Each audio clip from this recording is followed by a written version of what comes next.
With each day that passes, the world grows more and more dangerous. With our everyday struggles and errors, it is not just the humans that are affected.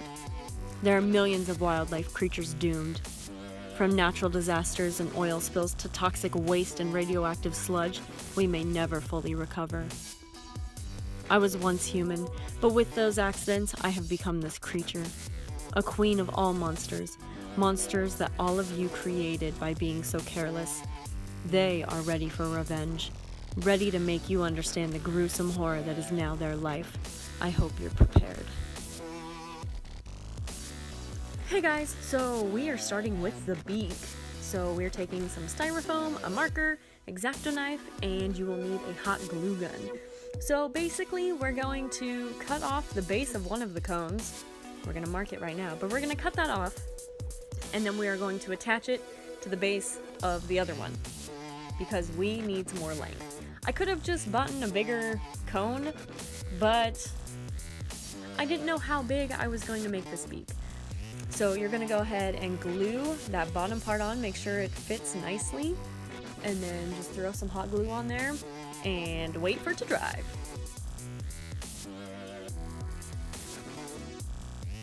I also wanted to add that this entire process of making the nose took probably an hour, just so you guys know. Go ahead and draw some lines on there. You will also need some reference photos. I used photos of a raven's beak and a crow's beak, so that is kind of what I went with. As you guys will see throughout this video, it is not an even beak. It is not a perfect beak, but I still like how it turned out. And start carving. Be very, very careful with these X-Acto knives or any other kind of cutting knives that you have, because they are very, very sharp. Basically, you're just going to continue carving now. You are going to get your desired shape, and it's starting to come along right here, but it still takes a while. There we go. Now that you have this, don't forget to make a little spot for your nose. You can also attach a string, a stretchy string if you would like, and it will hold on to the beak better on your face. Now we are attaching some cloth paper towels that I had laying around. They're gonna make the texture of the styrofoam a lot better for when we paint over this, because paint doesn't hold on to styrofoam very well, and also when we attach the nose to our face using liquid latex, it will be a lot better because liquid latex does not stick to styrofoam at all. So using these cloth paper towels is the way to go.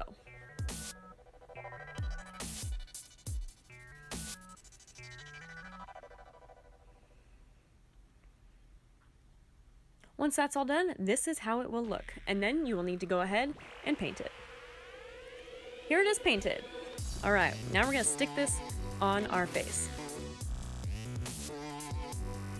We are going to go around the area of where I just kind of imaginary lines of around the nose. We're going to go ahead and take liquid latex and cotton and layer it up. If you've ever worked with anything with liquid latex and putting something on your face or attaching it somewhere, liquid latex and cotton is the easiest way to do it. It doesn't dry right away, so you are able to kind of play around with it and move it a little bit more as you need to, which is perfect.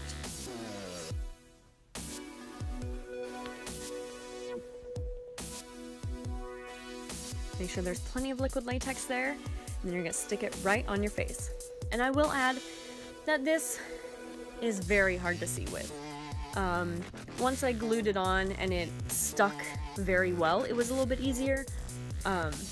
But I don't recommend trying to walk very far with it because you might fall.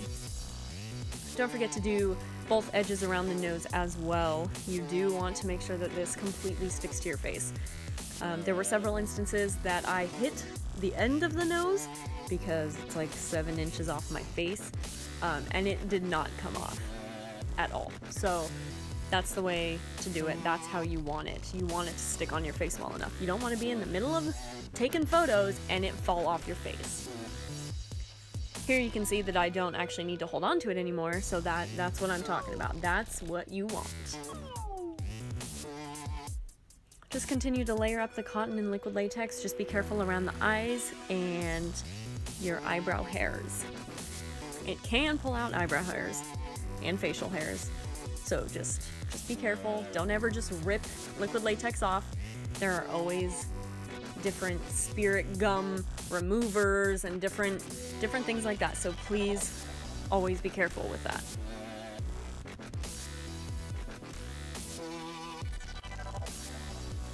Alright, now we are going to let this sit for 10 minutes. Dry for 10 minutes, alright? I noticed I had a little bit of redness in my cheeks, so I threw on some concealer and then realized I was covering my entire face with a white cream paint in a couple moments anyway, so you don't really even have to do the concealer unless you want to. I did, just especially under my eyes, because it was kind of hard to get the cream paint under my eyes in a nice way, because I didn't have any good brushes for that. This is the cream paint. Alright, we're just taking a sponge and we are applying this everywhere. Your face, your neck. You could do your hands if you want to, depending on how much of your hands are showing. I didn't do that. I first tried applying this with a stippling sponge and realized that it didn't really hurt it. It didn't really work, but it actually just hurt my neck. So I just stuck to a regular sponge. Cover your entire neck.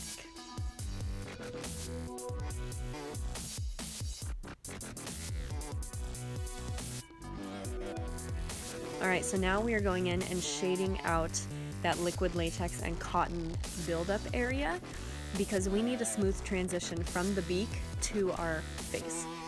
So I'm just going in with a couple different black and gray eyeshadows, different shades, going in and just doing as much blending as I can to hide that cotton and latex buildup. Don't forget all edges, all the little spots. You can create different textures and all that other stuff. Anything to help it blend.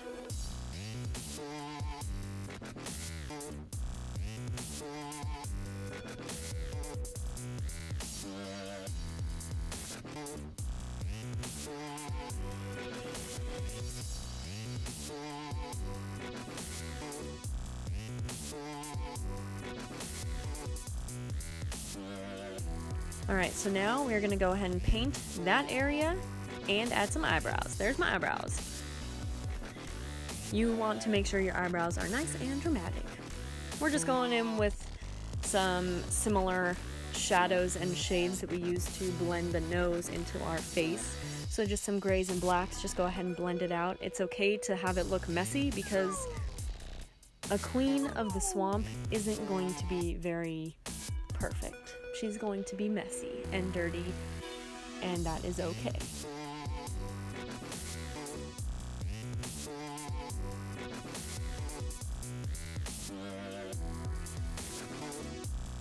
Don't forget to add your mascara and liner if you choose to. You can always add fake lashes if you would like as well. Now we're just going to add some tear lines, kind of. That's what it makes me think of. Just some lines down from the eye. Give it a little bit more of a dramatic feel. Now it's time to contour that neck. Go ahead and go in with the same colors you used for your eyeshadow. Just dark and messy and dirty looking. That's what we want. This entire look would be very dirty, so that's the way to do it. Then I went back in with that stippling sponge this time and just dipped it in some black cream paint that I had. And I decided that this kind of gave it a nice rough, like mossy type feel. And I thought a swamp queen would be perfect in that type of filth. Don't forget the face and around the edges of your nose as well.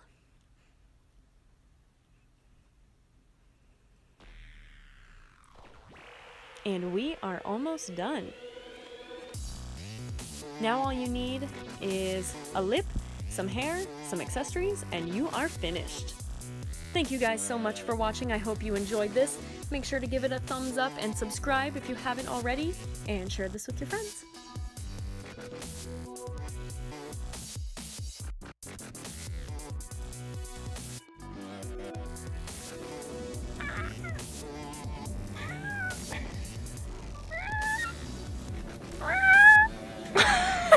I booped your hand. Are you done? Nope. No? Click the button. Okay, cool. You just started again?